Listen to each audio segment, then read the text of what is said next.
السلام عليكم وأهلا بكم في أولى نشراتنا الإخبارية على قناة سود 24 من مدينة العيون، وبداية بالعناوين. ندوة بالداخلة حول موضوع التحديات البيئية وأثرها في التنمية الحضرية للمدن والمناطق. ويوم ثقافي يعرف بثقافة السنغال بالداخلة.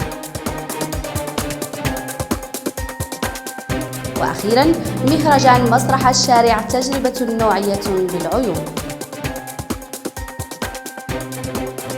أهلا بكم. نظمت وزارة الداخلية ندوة حول موضوع التحديات البيئية وآثارها في التنمية الحضرية للمدن والمناطق الحضرية في الدول العربية بالتعاون مع المعهد العربي لإنماء المدن، منظمة المدن العربية وولاية جهة الداخلة ومجلس الجهة والمجلس الجماعي للداخلة بقصر المؤتمرات. المزيد في تقرير سلمى الشيت والحسن حسون.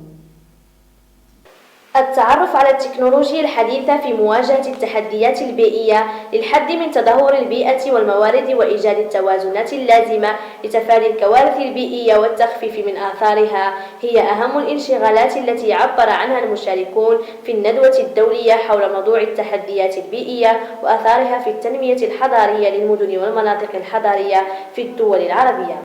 5 جلسات تدارسها خلالها الخبراء والمهتمون تجاربهم ونتائج أبحاثهم إسهاما منهم لتعزيز التعاون جنوب جنوب وترسيخ ثقافة الحوار البناء والمشاركة الفعالة في تطوير آليات الحكامة المحلية لحماية البيئة. أهمية هذه الندوة هي أهمية كبيرة جدا، لأن تشريف مدينة الداخلة بانعقاد هذا الملتقى في مدينة الداخلة بالضبط، هذا في حد ذاته هو مهم بزاف بالنسبة لمدينة الداخلة، لأن يدل على مدينة الداخلة على مدينة من المدن العربية اللي هي معروفة ورائدة في المدن العربية. انعقاده في مدينة الداخلة التي أصبحت الآن محطة أنظار العالم، انعقدت فيها مؤتمرات ولقاءات. هذا المؤتمر الآن الذي نحضروه لقاء كرونس مونتانا، ويدل على المكانة التي أصبحت تحتلها مدينة الداخلة. توصيات هامة خرج بها المشاركون في الندوة الدولية حول موضوع التحديات البيئية وآثارها في التنمية الحضرية للمدن والمناطق الحضرية في الدول العربية. قد ساهم بشكل كبير العاملين في الحقل البيئي ومدبري الشأن المحلي على تفادي الكوارث والأخطار البيئية. ونبقى في مدينة الداخلة. نظمت جمعية روميتسون للجالية السنغالية بالداخلة يوما ثقافيا يعرف بثقافة وتقاليد شعب السنغال تحت شعار الهجرة الغير الشرعية. المزيد في ريبورتاج سلمى الشيت والحسن حسون. علاقات عريقة تجمع شعبي المغرب والسنغال. دافع أساسي جعل الجمعية السنغالية تنظم يوما ثقافيا بدار المواطن بالداخلة تحت شعار الهجرة الغير الشرعية، التي تدارست كل حيثياتها ندوة أطلها أساتذة ومهتمون بالشأن الحقوقي بالجهة، مهاجرون شرعيون وآخرين غير ذلك، حضروا لتدارس مشاكلهم القانونية التي تواجههم بالأقاليم. نقاش مستفيض خرج بتوصيات هامة تؤكد ضرورة الالتزام بالضوابط والقوانين السارية بالمملكة المغربية. Pierre Andresen, représentant du consulat du Sénégal ici à Dakhla, président de l'association des Sénégalais à Dakhla. Aujourd'hui, nous célébrons notre 2e édition des journées culturelles et sportives de l'association. Une journée qui coïncide avec le 56e anniversaire de l'indépendance du Sénégal. Une date que nous avons saisie pour ensemble commémorer cette date, pour ensemble vivre avec tout le peuple sénégalais réuni aujourd'hui au Sénégal et partout dans la diaspora africaine. Tous les immigrés seront présents ici pour encore vivre le thème l'immigration illégale. Aujourd'hui, nous allons parler surtout sur l'immigration illégale. Nous allons encore par quelques facettes montrer aux populations les différentes cultures de l'ethnie au Sénégal. أكلات شعبية سنغالية وأهازيج وعادات وتقاليد من أصول إفريقية قدمها مشاركون في هذا اليوم الثقافي الذي يعرف بأصالة دول جنوب الصحراء. نشاط يندرج في إطار انفتاح المغرب على عمقه الإفريقي وترسيخ علاقة جنوب-جنوب لتكون الداخلة بذلك أرض لقاءات الحضارات الإنسانية. زوينة كي نزور هذا نفكر السنغال بزاف، باسكو النهار اللي داز عام اللي فات درت لافات في السنغال زوينة، ولكن ماشي بحال هنا كثر من تما، ما كاين صحابتي ديال تما وما كاين شي حاجه اخر. زوينه هنايا عندي صحابتي بزاف، داكشي علاش انا نعرف عربيه، ولكن اللي كانوا البارح ما نعرفش.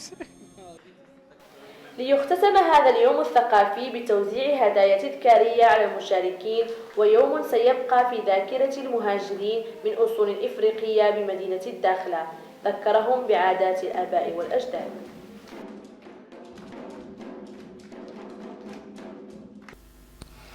ومن مدينة العيون نظمت جمعية أوديسا للثقافة والفن النسخة الثانية من مهرجان الدولي لمسرح الشارع بمشاركة فرق من أوروبا وأمريكا اللاتينية والمغرب. عرف الافتتاح فعاليات بقصر المؤتمرات بالعيون. المزيد في تقرير لإبراهيم الخياطي وماء العينين الداه.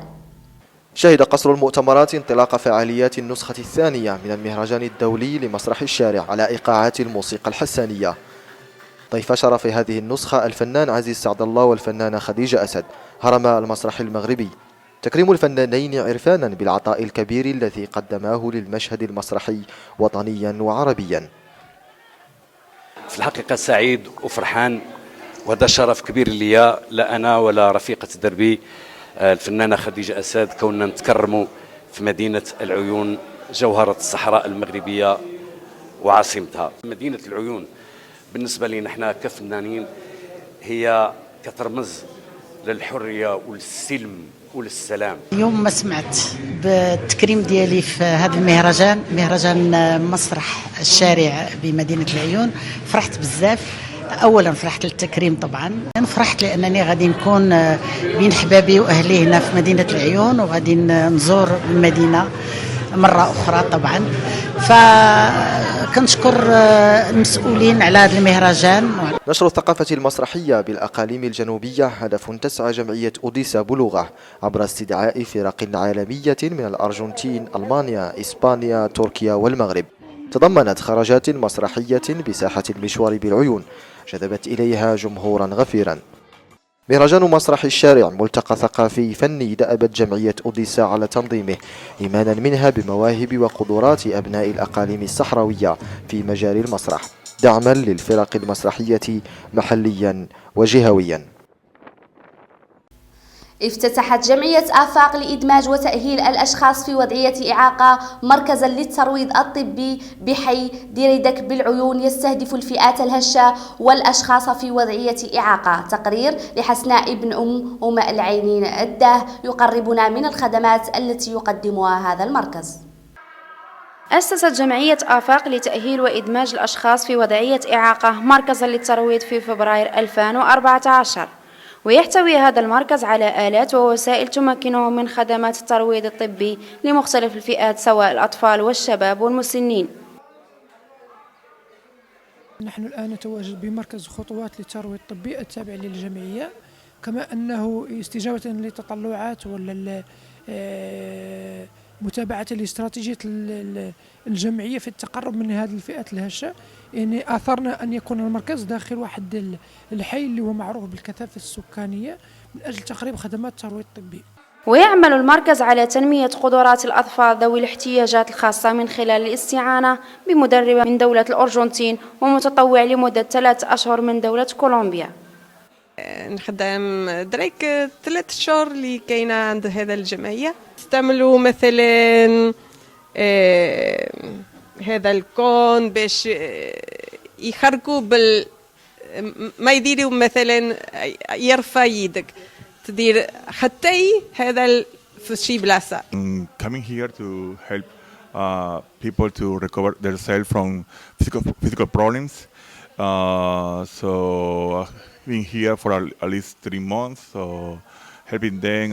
We have many problems here with people with body sickness. So we are trying to do a good rehabilitation to them and helping them here in Laayoune. So I'm glad to be here helping people around. كما يعمل المركز على نهج استراتيجية تقديم الخدمات لفئات ذوي الدخل المحدود والفئات الهشة، ويتواجد بأحد الأحياء المعروفة بالكثافة السكانية من أجل تقريب خدمات الترويض الطبي لشريحة كبيرة بجودة عالية وبثمن منخفض. وفي موضوع آخر، الرياضة النسوية نشاط صار يتنامى في الآونة الأخيرة بمدينة الداخلة بالأماكن العامة. تقرير للبرى الرادي ولحسن حسون يرصد هذا النشاط.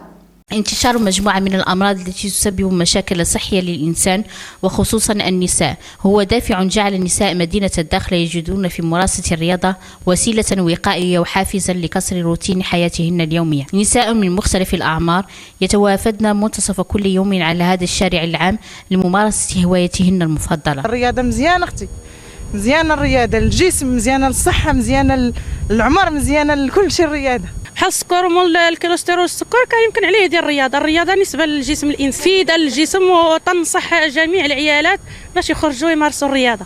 ليس لكل النساء الفرصة متاحة لممارسة الرياضة، إلا أن الأطباء يؤكدون على ضرورة المواظبة على أي نوع رياضي يمكن للإنسان مزاولته. إلى التذكير بالعناوين. ندوة بالداخلة حول موضوع التحديات البيئية وأثرها في التنمية الحضرية للمدن والمناطق. ويوم ثقافي يعرف بثقافة السنغال بالداخلة. وأخيرا، مهرجان مسرح الشارع تجربة نوعية بالعيون. قبل الختام، يمكنكم مشاهدة نشرات أخبار قناة سود 24 على موقعنا على الإنترنت sud24.tv، ويمكنكم مراسلتنا على البريد الإلكتروني sud24tv@gmail.com. إلى هنا تنتهي نشرتنا مشاهدينا الكرام، دمتم في رعاية الله وإلى اللقاء.